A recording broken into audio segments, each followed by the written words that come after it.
வணக்கம், welcome to கிராமத்து cooker. நான் உங்க மயில் பேசுறேன். இன்னைக்கு நம்ம செட்டிநாடு ஸ்டைல்ல வறுத்து அரைச்சி வச்ச மட்டன் குழம்பு எப்படி வைக்கலாங்கிறத பத்தி தான் பார்க்க போறோம். நம்ம மசாலாவை தனியா வறுத்து அரைச்சி எடுத்து குழம்பு வைக்கலாம். அதுக்கு முன்னாடி நம்மளோட கிராமத்து குக்கர் சேனலை சப்ஸ்கிரைப் பண்ணாதவங்க சப்ஸ்கிரைப் பண்ணிக்கோங்க. இப்போ வாங்க வீடியோக்குள்ள போகலாம். முதல்ல நம்ம மசாலா பொடி அரைச்சிக்கலாம். இப்போ சட்டி அடுப்பில் வச்சு ஒரு 4 ஸ்பூன் அளவுக்கு, நான் 1 கிலோ மட்டனுக்கு 4 ஸ்பூன் அளவுக்கு மல்லி எடுத்து வச்சிருக்கிற வரமல்லி அதை சேர்த்துக்கலாம். இதுக்கெல்லாம் நம்ம எண்ணெய் எதுவும் சேர்க்க தேவையில்லை, அப்படியே வறுத்துக்கலாம். கூடவே ஒரு 10 வரமிளகாய் எடுத்து வச்சிருக்கிறேன், அதை இதை சேர்த்துக்கலாம். இப்போ நம்ம இதை தீய விடாமல் நல்லா வறுத்துக்கலாம். கூடவே பாருங்கள், 2 அன்னாசி மொக்கு, மராட்டி மொக்கு 2, ஒரு 6 கிராம்பு, சின்ன துண்டு 2 பட்டை, 4 ஏலக்காய், ஒரு இலை. இது எல்லாத்தையும் சேர்த்து வறுத்துக்கலாம் நம்ம. இப்போ பாருங்க, எல்லாமே வறுபட்டுருச்சு. இதை நம்ம எடுத்து ஒரு தட்டத்தில் கொட்டிக்கலாம். மறுபடியும் அதே சட்டி அடுப்பில் வச்சு இப்போ இந்த மல்லியோடையே இது எல்லாம் போட்டோம்னா அரிசி நல்லா பொரி அரிசி மாதிரி வறுபடாது. அதுக்காக தனியாக வறுத்துக்கலாம். 2 ஸ்பூன் அரிசி. இப்போ பாருங்க, அரிசி நல்லா வறுபட்டு வருது. கூடவே 1 ஸ்பூன் சோம்பு, 1 ஸ்பூன் மிளகு, 1 ஸ்பூன் ஜீரகம், கசகசா 1/2 ஸ்பூன். இது எல்லாம் சேர்த்து ஒரே பெரட்டி எடுத்துக்கலாம். ஏன்னா இதெல்லாம் தீஞ்சு போயிடும் உடனே. போதும், இந்த மாதிரி 2 பெரட்டினோடனே நம்ம எடுத்துக்கலாம். இப்போ இதையும் எடுத்து இந்த மசாலாவோடையே நம்ம கொட்டிக்கலாம்.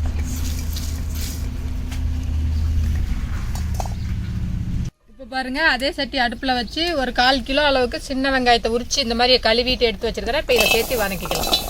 சின்ன வெங்காயம் தான் போடணும், பெரிய வெங்காயம் போடாதுங்க.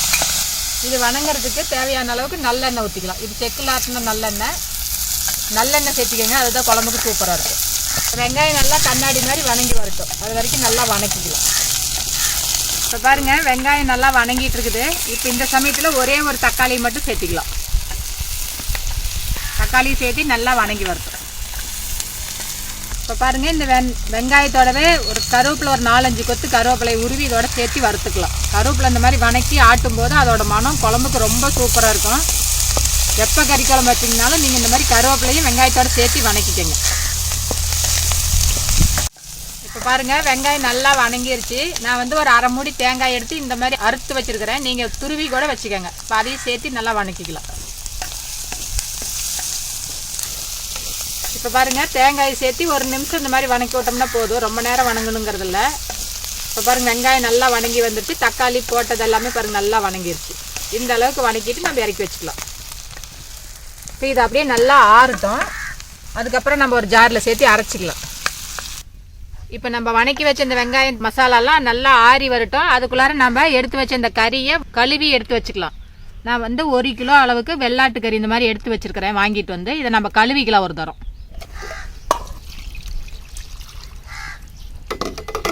கடையிலே நம்மளுக்கு தேவையான அளவுக்கு சைஸில் அறுத்து தான் கொடுத்துருக்குறாங்க. இதை நம்ம அப்படியே அலசி ஒரு தட்டத்தில் எடுத்து வச்சுக்கலாம். இப்போ பாருங்கள், இந்த அளவுக்கு நம்ம கழுவி எடுத்து வச்சாச்சு. இப்போ கறி தாளிச்சு விட்டுக்கலாம். இப்போ பாருங்கள், நம்ம கறி நல்லா கிளற அளவுக்கு இந்த மாதிரி கொஞ்சம் அகலமான பாத்திரமாக அடுப்பில் வச்சுக்கோங்க. தேவையான அளவுக்கு எண்ணெய் ஊற்றிக்கலாம், நல்லெண்ணெய். இப்போ பாருங்கள், எண்ணெய் காஞ்சிருச்சு. தேவையான அளவுக்கு கடுகு உளுத்தம் பருப்பு சேர்த்திக்கலாம். இப்போ பாருங்கள், கடுகு நல்லா பொரிஞ்சிருச்சு. ஒரு 10 சின்ன வெங்காயத்தை இந்த மாதிரி அறுத்து வச்சிருக்கிறோம், அதை இதோட சேர்த்துக்கலாம். கூடவே ஒரு 4-5 கொத்து கருவேப்பிலை போட்டுக்கலாம்.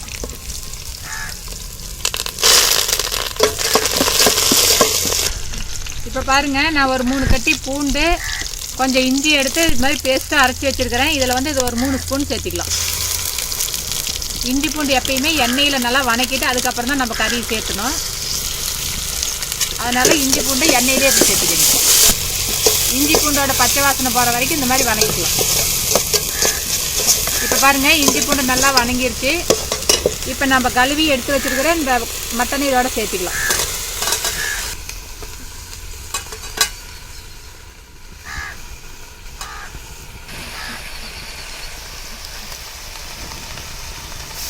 இப்போ பாருங்கள், இந்த கறியில் இந்த மாதிரி 2-3 கொழுப்பு இருந்துச்சு. இதை நம்ம தனியாக எடுத்து வச்சுக்கலாம். அது குழம்பு கொதிக்கும் போது போட்டுக்கலாம். இப்போ போட்டோம்னா கறி எண்ணெய் விடும், குழம்பு பூரா எண்ணெயாக மிதக்கும். அதனால தனியாக எடுத்து வச்சுக்கலாம். இப்போ எல்லாத்தையும் சேர்த்து நல்லா பெரட்டி விட்டுக்கலாம்.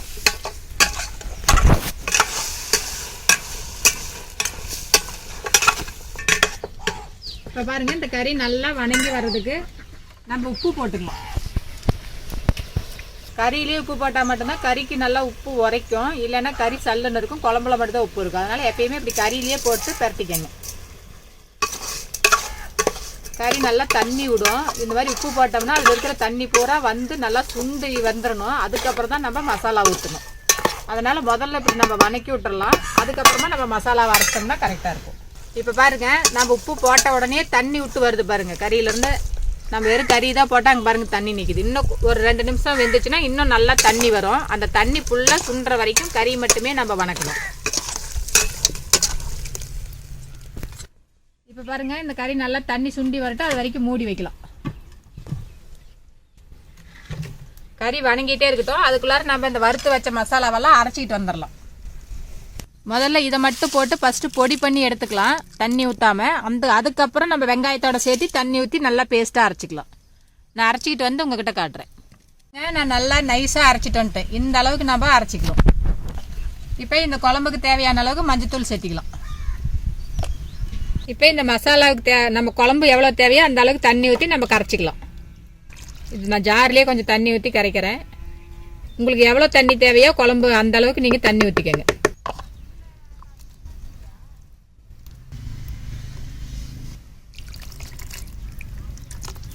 இப்போ கரைச்சி வச்சாச்சு. இப்போ நம்ம கறி நல்லா வணங்கி வரட்டும். அதுக்கப்புறம் எடுத்து ஊற்றிக்கலாம். இப்போ பாருங்கள், நம்ம வணக்கி விட்ட கறியை பார்க்கலாம். பாருங்கள் எந்த அளவுக்கு தண்ணி இருக்குதுங்க. இந்த தண்ணி முழுசுமே நல்லா சுண்டி வரணும். அதுக்கப்புறம் தான் நம்ம வந்து அரைச்ச மசாலாவை ஊற்றணும். அது கொஞ்சமாக தெரிஞ்சிச்சு. இப்போ பாருங்கள் எவ்வளோ தண்ணி இருக்குதுங்க. இந்த தண்ணி நல்லா சுண்டி வர வரைக்கும் மூடி வைக்கலாம்.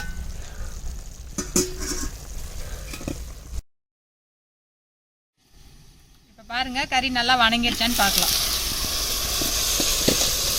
பாருங்கள், தண்ணியெல்லாம் சுண்டிடுச்சு. கறி நல்லா வணங்கி வந்துடுச்சு. இதுக்கு மேலே விட்டிங்கன்னா அடி பிடிச்சி போயிடும், குழம்பு தீஞ்ச வாசம் வரும். இந்த அளவுக்கு வணங்கினதுக்கப்புறம் நம்ம அரைச்சி வச்ச மசாலா ஊற்றிக்கலாம். இப்போ நம்ம அரைச்சிட்டு வந்து மசாலா ஊற்றிக்கலாம்.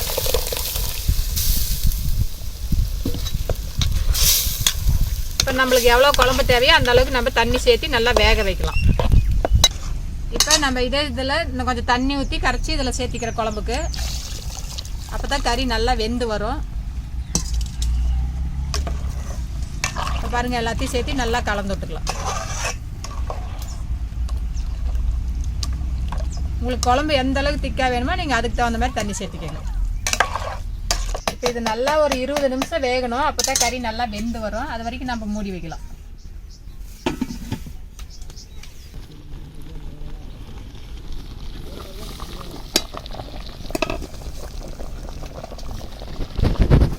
இப்போ பாருங்கள், நல்லா கொதிச்சு வெந்து வந்துட்டு இருக்குது. இன்னும் ஒரு 5 நிமிஷம் வெந்துச்சுன்னா சரியாக போயிடும். இந்த சமயத்தில் இவ்வளோ நேரம் வெந்ததுக்கப்புறம் இறக்கிறதுக்கு ஒரு 5 நிமிஷம் முன்னாடி நம்ம இந்த கொழுப்பு தனியாக எடுத்து வச்சோம் இல்லையா, அதை வந்து குழம்போடு சேர்த்துக்கலாம்.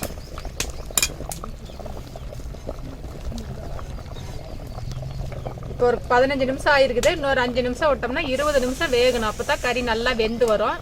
இன்னொரு 5 நிமிஷம் கழிச்சு எடுத்து உங்ககிட்ட காட்டுறேன். இப்போ மூடி வைக்கலாம்.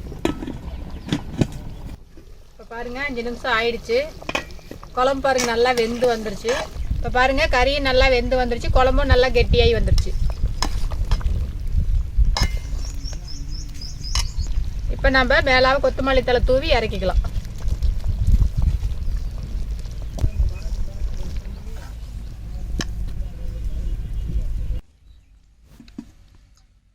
இப்போ பாருங்கள், செட்டிநாடு ஸ்டைலில் மட்டன் குழம்பு ரொம்ப சீக்கிரமாக ரெடி ஆயிடுச்சு. நம்ம இதை அப்படியே கூட வச்சு சாப்பாட்டுக்கு வச்சு சாப்பிட்லாம். ரொம்ப சூப்பராக இருக்கும். நம்ம கடையில் வைக்கிற மசாலா வாங்கி வைக்கிறத விட இந்த மாதிரி வறுத்து அரைச்சி குழம்பு வச்சா ரொம்ப டேஸ்ட்டாக இருக்கும்.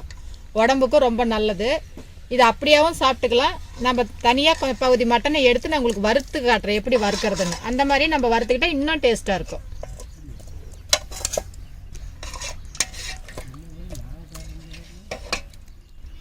இப்போ பாருங்க, நம்ம இந்த கறி தனியாக இவ்வளோ எடுத்து வச்சிருக்கிற வறுக்கிறதுக்கு இதில் ஒரு 2 கரண்டி குழம்பு ஊற்றிக்கலாம். இப்போ பாருங்க, இந்த அளவுக்கு நான் எடுத்து வச்சிருக்கிறேன். இப்போ இதை நான் வறுத்து காட்டிடுறேன். இப்போ பாருங்க, கறி வறுக்கிறதுக்கு சட்டி அடுப்பில் வச்சு சட்டி காஞ்சிருச்சு. தேவையான அளவுக்கு நல்லெண்ணெய் ஊற்றிக்கலாம். எண்ணெய் காஞ்சிருச்சு. கொஞ்சமாக கடுகு போட்டுக்கலாம். ஒரு கொத்து கருவேப்பிலை போட்டுக்கலாம். ஒரு 4 பச்சை மிளகாய் இந்த மாதிரி 2 கீறி வச்சிருக்கிறேன். அதையும் இதோட சேர்த்துக்கலாம். 2 பெரிய வெங்காயத்தை இந்த மாதிரி பொடி பொடியாக நறுக்கி வச்சிருக்கிறேன். அதையும் சேர்த்துக்கலாம்.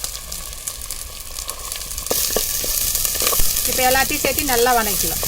இப்போ பாருங்கள், வெங்காயம் நல்லா வணங்கி வருது. இந்த சமயத்தில் நம்ம இஞ்சி பூண்டு பேஸ்ட் நம்ம குழம்பு கரைச்சதே கொஞ்சம் வச்சுருக்கிறேன். அதில் 1 ஸ்பூன் சேர்த்துக்கலாம்.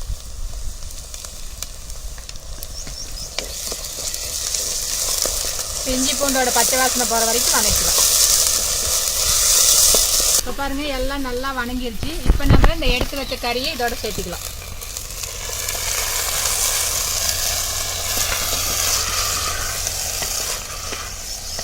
இப்போ எல்லாத்தையும் சேர்த்து நல்லா கிளறிக்கலாம். இப்போ பாருங்கள், இந்த கறியில் ஏற்கனவே நம்ம உப்பு போட்டிருக்கிறோம். குழம்புல உப்பு இருக்குது.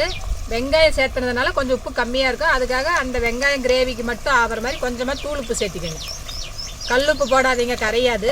தூள் உப்பு சேர்த்து நல்லா பரட்டி விட்டுக்கலாம். மேலாக கொஞ்சமாக கொத்தமல்லி தழை தூவிக்கலாம். இது எல்லாமே நம்ம வேக வச்சு எடுத்தது தான். இதில் பச்சையாக எந்த ஒரு பொடியுமே நம்ம போடுறதில்ல. இருக்கிற குழம்பு அப்படியே ஊற்றி நம்ம இந்த மாதிரி வறுத்து எடுத்துக்கலாம். அவ்வளோதான். இது கொஞ்சம் நேரம் தான் வேலை, 5 நிமிஷம். இது மாதிரி செஞ்சு சாப்பிடும்போது இன்னமும் நல்லா டேஸ்ட்டாக இருக்கும். ஒரு தடவை நம்ம இந்த மாதிரி வறுத்து அரைச்சி குழம்பு வச்சிட்டோம்னா இந்த குழம்புக்கே நம்ம அடிமையாயிரும். அந்த அளவுக்கு இது டேஸ்ட்டாக இருக்கும். அவ்வளோதான். இப்போ ரெடி ஆயிடுச்சு. நம்ம இதை அப்படியே இறக்கி வச்சுக்கலாம்.